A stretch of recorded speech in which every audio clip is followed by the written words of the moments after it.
అమ్మ పద్మంటే నీకు ఆరో ప్రాణమే అన్నా ఆ దేవుని సేవలోనే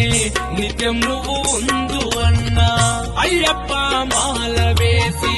ఆ దేవుని కొలిసినావు అందనంత దూరం వెళ్ళి